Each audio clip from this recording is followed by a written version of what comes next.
Pour faire cette vidéo, j'ai dû enlever tout le bordel qu'il y avait dedans. Et qu'on vienne pas me dire qu'il n'y a pas de place dans une Miata. Salut la famille, j'espère que vous allez bien. Aujourd'hui on va s'occuper un petit peu du coffre. Parce que là c'est pas super glamour, hein. On va pas se le cacher. Donc vous voyez que là il y a du bordel. Et surtout je me suis dit, il y a un truc qui me gêne vraiment, c'est les cosses. Vous voyez, donc ils sont complètement bouffés.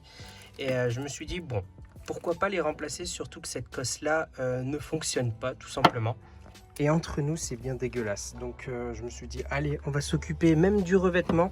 Surtout que, on est d'accord, ça jure vachement avec la qualité de l'intérieur au niveau de l'habitacle. On avait vu précédemment dans les vidéos d'intérieur que même toutes les parties mousse isolante, mousse phonique ne sont plus là, ce qui fait qu'il y a une caisse de résonance relativement grosse au niveau de l'arrière. Donc si on a envie de ne pas avoir les oreilles pétées quand on roule, la seule solution c'est de rajouter de la mousse isolante à cet endroit là.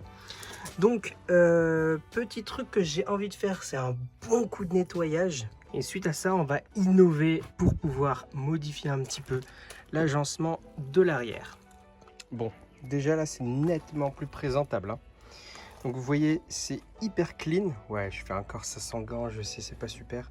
Surtout quand vous voyez l'état dans lequel se trouvent mes petites microfibres.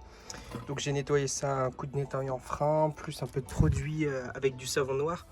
Là vous voyez, c'est nettement plus propre. Alors évidemment, vous voyez ici, ça laisse des traces quand vous passez le doigt dessus. Je sais pas c'est quoi comme matière, il y a comme quelque chose genre, vous savez, un truc qui empêche la corrosion. Un chouïa collant, on va dire.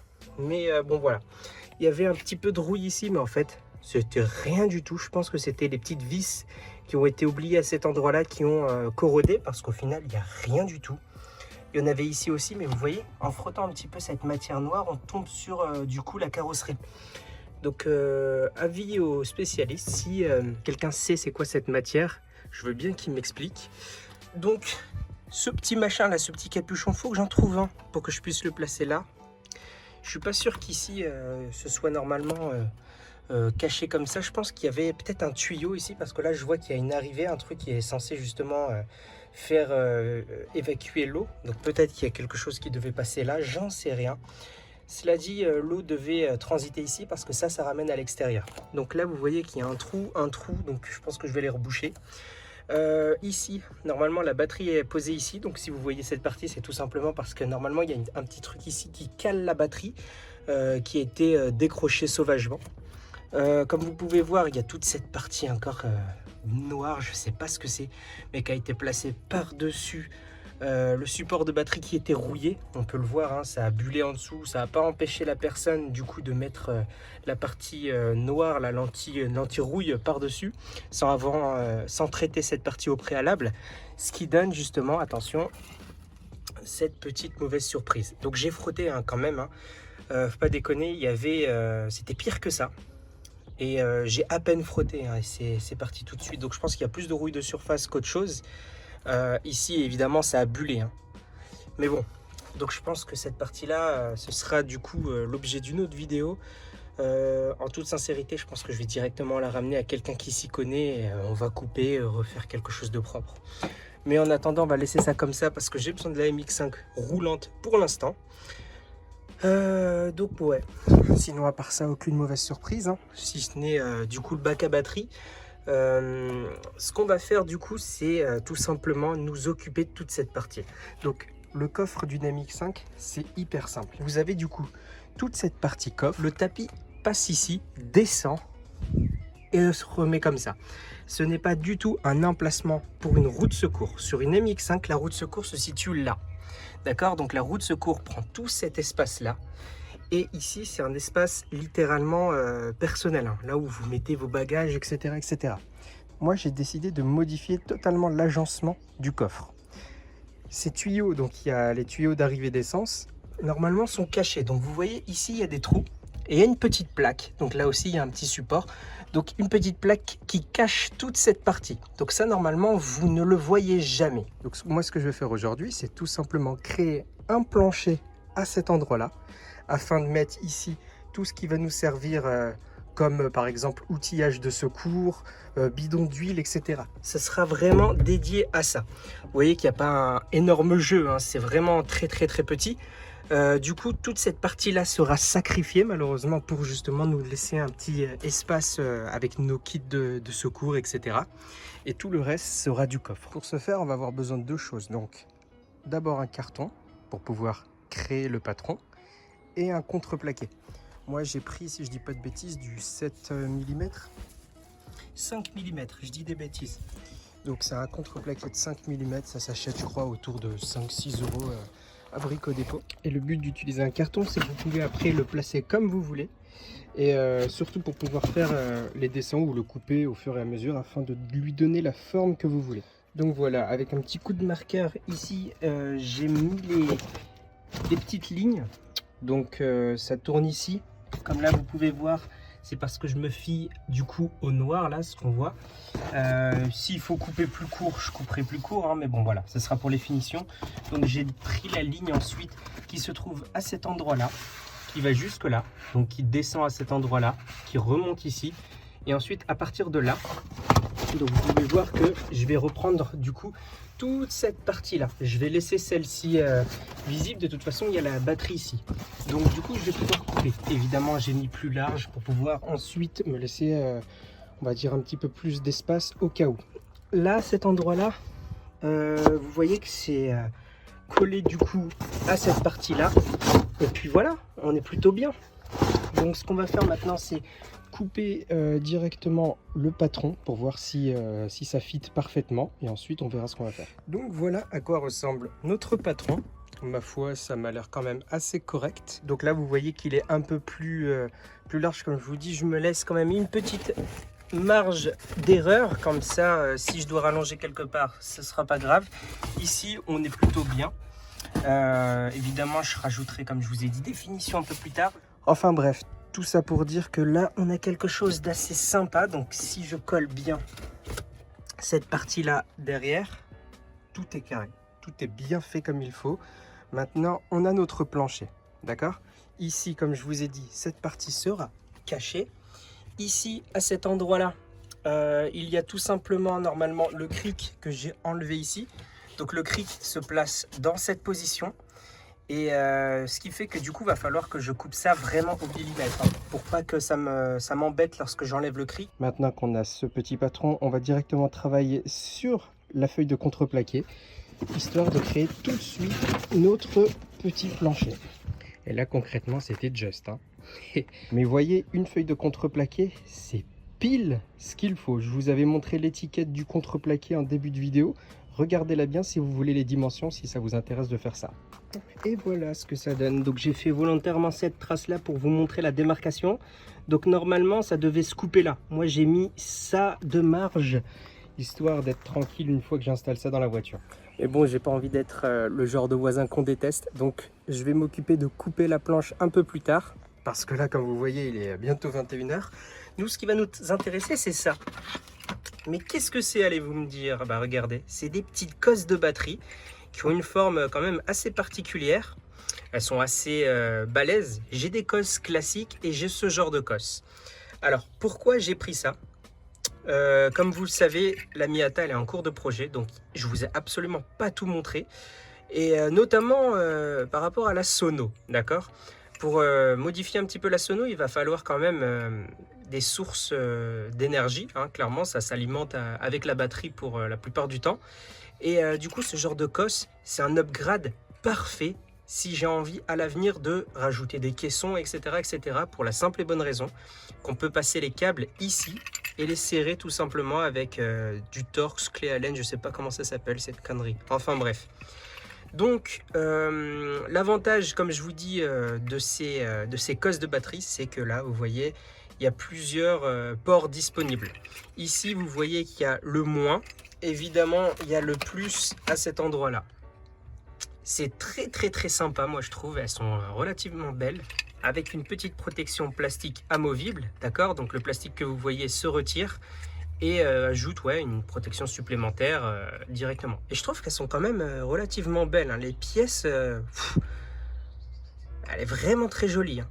Je l'ai acheté sur Amazon. Si quelqu'un est intéressé, vous tapez Cos Batterie, je sais pas, Cos Batterie, Sono, etc. Vous pourrez tomber dessus. Elle est vraiment, vraiment très, très belle. Essayez Cos Batterie dorée si ça vous intéresse. Donc, ce qu'on va faire, c'est que je vais couper du coup à cet endroit-là. Hein, on va pas chercher midi à 14h, on va couper. De toute façon, en termes de longueur, on a largement ce qu'il faut. Au pire, jetterai une rallonge. Hein. Mais si je dis pas de bêtises, le moins, donc qui est cette partie, se trouve au fond. Donc normalement, pas de souci. Hein. Il y a assez de jeu puisque la cosse devrait se retrouver là. Le plus, pareil, je vais le couper. Donc je vais d'abord découper cette petite protection. Hein. Et ensuite, je vais pouvoir couper au plus court, là où les fils sont un peu dénudés, pour directement changer les cosses. Et maintenant, je vais vous montrer le rendu. Donc là, on est bien. Ces deux cosses, on a beau tirer, elles sont bien accrochées. Donc vous voyez, ça écrase, enfin la vis écrase bien comme il faut directement à l'intérieur. Idéalement, il faudrait mettre, je sais pas, de l'étain, quelque chose à l'intérieur, histoire que voilà, ça fasse contact. Mais bon, là, j'ai pas de doute. Je pense que c'est très très très fiable comme ça.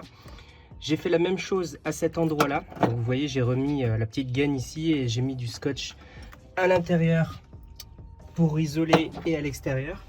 Donc c'est carré. Hein. Maintenant, il n'y a plus qu'à mettre la batterie. On va faire le test tout de suite, d'accord? Donc là, logiquement, même sans mettre le contact, voilà. Ah, qu'est-ce que c'est beau! Purée! Comme j'utilise la voiture essentiellement le jour, j'ai pas vraiment pu profiter de ce compteur magnifique. Mais voyez comme ça donne la voiture de l'intérieur. Attendez, on va fermer. C'est quand même assez stylé. Hein. Donc oui, ici, c'est vrai que c'est assez jaunâtre. Ça jure un petit peu par rapport au reste. Mais dès que je pourrai, je changerai ça directement avec des LED pour que ce soit blanc. Mais en réalité, c'est pas si jaune. C'est vraiment à la caméra que ça rend très très jaune. C'est assez beau quand même. Donc du coup, je cherche la clé dans mon trousseau. Hop. Ah non, en vrai, c'est... Dites-vous que c'est une Miata, putain. C'est juste trop stylé, vous trouvez pas? Enfin bref, de nuit, imaginez-vous que je roule avec ça comme ça là. Tout qui est éclairé comme ça. Pouah là là, ça pue la classe. Donc là, on va démarrer. J'ai pas démarré la voiture depuis facilement 2 semaines. Donc s'il y a tous au démarrage, c'est normal.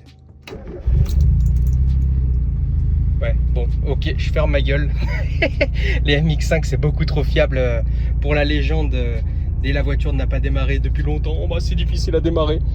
Oh, c'est vert ici. Ah oui, c'est vrai qu'il y a une petite ampoule ici, du coup, ça nous guide. Et vu que c'est vert ici, ça éclaire un petit peu à l'intérieur. C'est trop stylé. Donc maintenant que ça c'est fait, on va s'attaquer au plancher. Donc petit update, là j'ai rajouté la plaque qui est censée du coup cacher tout ce qui est système d'arrivée d'essence. Et on remarque ici que c'est pas super bien coupé. Donc en fait la plaque ça fait des ronds comme ça. Vous voyez, ici on visse et normalement il y a une sorte de rond également ici. Ici à cet endroit là ça me plaît pas parce que vous voyez il y a ça. Après j'ai pas coupé à cet endroit là. Hein. D'accord, donc elle est encore longue la plaque, c'est normal. Je pense quand même que je vais couper à cet endroit. Parce que finalement ça me plaît pas que ce soit comme ça. Je pense que vous voyez ici il y a une ligne. Je vais respecter cette ligne et je vais couper tout le long ici. Côté batterie, on est au poil. Je vais suivre cette ligne là et je vais limer au maximum pour pas que ça touche le socle de batterie. Et puis je pense qu'on sera plutôt bon. Là la batterie normalement ne bouge pas hein, de toute façon, même si son réceptacle est complètement nul. Mais voilà, ça ne bouge pas du tout. Donc ça, il n'y a pas de risque pour là. Donc voilà comment je vois les choses. Maintenant, il n'y a plus qu'à couper cette ligne et on est reparti. Bon, toutes ces découpes pour en arriver à là. À cet endroit-là, évidemment, c'est un petit peu vaguelé, mais ça va disparaître quand je vais mettre le revêtement. Mais vous voyez, ici, j'ai fait en sorte que on puisse visser le truc tranquillement, sans que ça gêne. On peut littéralement l'enlever juste en poussant un petit peu, regardez, voilà. Donc littéralement, en fait, cette partie-là, maintenant, reste amovible. On peut la enlever et la remettre comme on a envie. Donc maintenant ce que je vais faire c'est que je vais prendre une lime et je vais essayer de limer tous les rebords, tous les trucs pour que ce soit le plus propre possible. Ensuite on va passer à la deuxième étape qui va être de foutre de la colle néoprène partout ici et de mettre le revêtement. Et voici le fameux revêtement en question. Donc c'est tout simplement du simili molletonné. Donc vous voyez, avec une sorte de petite mousse, histoire de molletonner le tout, hein, tout simplement. Avec des surpiqûres beige et une finition damier. Moi j'aime bien, comme ça je vais pouvoir mettre ce revêtement un peu partout dans le coffre, histoire que ça matche bien avec l'intérieur. Alors pourquoi pas du beige et du noir? Tout simplement parce que le coffre est destiné à transporter des choses. On ne sait jamais, si ça se salit, ça me ferait chier de devoir recommencer le coffre. Le noir, au moins, ça tâche nettement moins et c'est beaucoup plus facile à nettoyer, tout simplement parce que le beige, voilà, il va falloir des produits spéciaux, faut pas trop frotter pour pas lui faire perdre la couleur, machin, etc. Ça, c'est beaucoup plus safe, je trouve, que du beige. Et voilà, le coffre, comme je vous dis, est destiné à transporter des choses. Et il y a cette espèce de revêtement chelou noir qui est foutu partout dans mon coffre. Et du coup, j'ai pas trop envie de foutre du noir, des taches de noir un peu partout sur le beige et que ça fasse finalement une finition crade et dégueulasse. Là, au moins, on est sûr que ça sera safe. Allez, on est parti. Donc on est plutôt bon, je l'ai chargé de colle néoprène à l'arrière, déjà dans un premier temps pour pouvoir y placer de l'isolant phonique. Parce que le but c'est quand même de faire une upgrade, hein, pas de se retrouver avec quelque chose fait à moitié et avoir des vibrations dans le coffre, etc. Et ça serait relou. Là on a mis vraiment assez d'isolant pour, on va dire, réduire drastiquement les bruits. Surtout que cette partie là, on va dire qu'elle est cachée, hein, on la voit pas. D'accord, donc j'ai quand même fait en sorte que ça ressorte bien, histoire que ça rentre un petit peu avec le revêtement. Comme ça, il y a vraiment zéro vibration et on sera plutôt bien quand on va rouler. Donc voilà à quoi ça ressemble. Maintenant, ce que je vais faire, c'est que j'ai une petite agrafe à bois. Je vais plier ça et mettre des petits coups d'agrafe, histoire de bien caler et bien tirer surtout le cuir. Et voilà, vous voyez ce que ça donne. Donc c'est extrêmement bien du coup solide. Je pense pas que ça s'abîme. Dans le doute, je vais rajouter des agrafes en dessous, on va dire un peu plus larges, comme ça au moins je suis sûr que au moins si une craque, il y aura quand même une deuxième en renfort. Je vais faire ça partout et je vous montre ensuite. Voilà, une fois que ça c'est terminé, ça ressemble à ça. Donc c'est hyper solide, hein. J'ai mis 3 tailles différentes finalement, c'est pour ça que vous en voyez qui chevauchent. Il y a du 6 mm, j'ai mis du 8 et du 12. Voilà, donc ça tient très bien avec le petit isolant phonique et du coup à l'arrière c'est nickel. Alors ça c'est exactement comme à l'intérieur de ma Miata, vous avez vu il y avait des petites traces comme ça parce que justement le cuir était plié, hein, quand vous l'avez vu au début il était plié en 4 donc ça laissait des traces, mais avec la chaleur ça se déplie, d'accord, il suffit juste d'un petit coup de décapeur thermique ou même avec la chaleur qu'il y aura dans la voiture ça va se déplier, mais sinon ça ressemble à ça. Et je suis pas peu fier, vous voyez, je vous avais dit que je voulais faire un petit côté arrondi comme ça. Une fois que j'ai bien limé les bords, vous voyez, ça reprend la forme mais parfaitement bien. Bon, ça peut évidemment être mieux fait, hein. Il y a des selliers qui savent faire ça mieux que moi, hein. C'est un métier littéralement. Moi j'ai fait ça avec les moyens du bord, avec très peu de matériaux et avec du coup un budget très restreint. Du coup, notre petit revêtement ressemble à ça à l'intérieur, avec évidemment la plaque ici. Vous voyez, c'est extrêmement bien fit. Là, du coup, je vais même pouvoir... Ah là, voilà. Là, on est même sur le trou. Donc, du coup, ça fit extrêmement bien. Toute cette partie-là, va falloir que je travaille pour pouvoir, comme je vous ai dit, faire quelque chose ici. Alors, pour ceux qui ne le savent pas, sur les MX5, vous avez normalement un cache ici, un cache de batterie, d'accord, qui vient ici directement. Et moi du coup je vais fabriquer également un cache de batterie avec les chutes. Bon, comme vous voyez ici, j'ai remis la tapisserie d'origine de la voiture pour la simple raison que en fait cette partie là est nettement plus rigide en fait. Donc je trouve que c'est une bonne base pour pouvoir recoller directement du cuir par dessus. Surtout que voilà, j'ai retiré ici finalement le cric, je trouve pas qu'il y ait une plus-value. Du coup ce sera voilà un petit endroit sympa où je pourrais stocker je sais pas, des outils, un kit de premiers soins, etc. Je compte mettre à cet endroit là du coup un extincteur et puis voilà. Maintenant ce qui est très important au niveau de l'arrière, c'est également de pouvoir camoufler cette partie là. Là vous voyez qu'il y a un trou et qu'il y a des câbles un peu partout. Si vous vous souvenez de la vidéo lorsque j'ai fait l'intérieur de la MX5, j'avais passé des câbles, d'accord. Le câble en question se trouve à cet endroit là et fait le tour jusqu'ici, donc je vais vous montrer. Et ce câble ressemble à ça. À quoi ça sert, vous allez me dire? Eh bien sachez que ce petit câble se branche directement sur ça, vous voyez, Donc ça c'est la prise femelle, ça c'est la prise mâle. Donc cette petite prise femelle passe voilà derrière ici, part directement derrière, sous la tapisserie de la console centrale et touche directement l'ordinateur de bord pour la simple raison que ça, finalement, c'est une caméra de recul. Donc je suis en train de câbler ça. Évidemment, va falloir que je fasse passer tout ça à cet endroit-là. Donc ici, j'ai dû percer. Ensuite, à l'intérieur ici, le câble remonte là. Donc vous voyez, à cet endroit-là. Il y a d'autres câbles, hein. Je ne sais pas si vous voyez l'espèce de truc blanc ici, c'est aussi un autre câble. Donc ça doit être le câble pour les petites loupiottes de plaques. Donc évidemment, ce câble-là, je vais le passer jusqu'ici. Il va passer en dessous à cet endroit-là et être directement connecté au niveau des phares. Bon, l'utilité d'une caméra de recul quand on a une MX5, c'est simple. Cette voiture est extrêmement basse. Tous les propriétaires de MX5 ou de voitures basses vous le diront. Lorsqu'on essaye de faire une manœuvre et qu'il y a une personne derrière avec ses phares, on se fait éblouir. Bah oui, parce que comme notre voiture est relativement basse, la lunette arrière est généralement à hauteur des feux. Il suffit juste que par exemple il y a un 4x4 ou quelque chose derrière et on voit plus rien. Donc une caméra de recul, ça nous permet surtout de faciliter les manœuvres plus qu'autre chose. Et pourquoi pas après tout. Sachez que moi, mon autoradio me permet d'installer une caméra de recul, donc pourquoi s'en priver?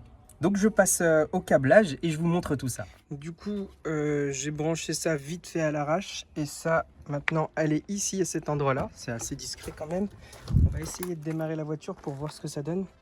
Bon, nous voilà à l'intérieur de la petite Miata. Ça démarre tranquillement. Donc là, logiquement, je passe en marche arrière et tout de suite, la caméra s'active. Vous êtes prêts ?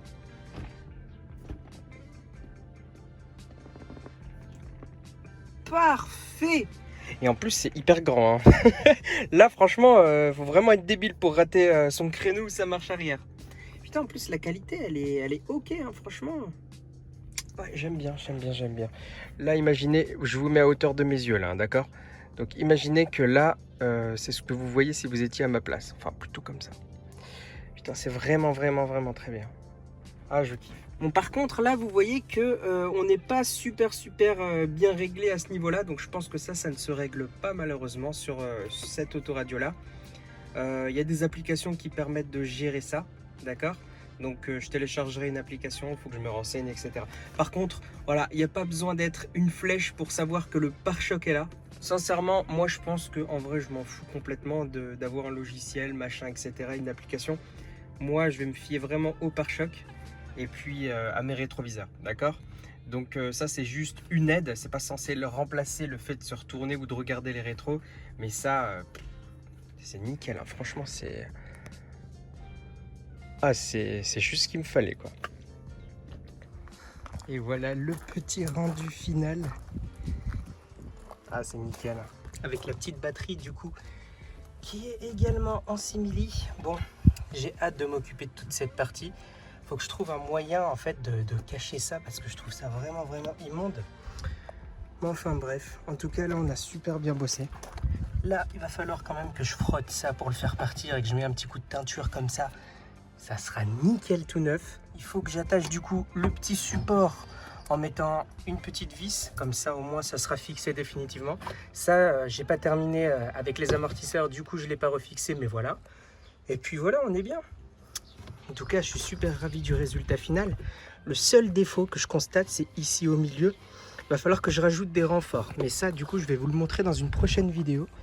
Pas aujourd'hui parce que là, il commence à pleuvoir et de toute façon, la vidéo commence à devenir de plus en plus longue. Mais voilà. Donc quand on lève ici, vous voyez, il y a ce que je vous disais, ça fait un petit sous-étage pour pouvoir placer mes outils, etc. C'est super nickel. Hop. Donc voilà, du coup cette petite partie qui est on va dire un peu plus fragile ici là, je vais m'en occuper, je vais me servir de pièces de la 300ZX. Vous savez, il y a des espèces de petits trucs justement qui sont censés rigidifier les contreplaqués de coffre. Du coup je vais m'en servir et je vais visser également des renforts à cet endroit là pour que comme ça glisse et que ça soit très fixe. En fait ça va rajouter des espèces de petits renforts là et à cet endroit là. Vous voyez, ça va faire des espèces de petits L, je sais pas comment... des équerres quoi en fait tout simplement, Et ça, je pense que ça va bien rigidifier le tout. Et de toute façon, voilà, le résultat est quand même très beau pour ma petite MX5. N'hésitez pas, vous, à me donner des petits conseils si vous en avez pour que je puisse améliorer ce petit truc fait à l'artisanal. Là, je me dépêche parce qu'il commence à pleuvoir. Du coup, merci d'avoir suivi cette vidéo. N'oubliez pas un maximum de médailles dans les commentaires. Et moi, je vous dis à la prochaine. Ciao la famille!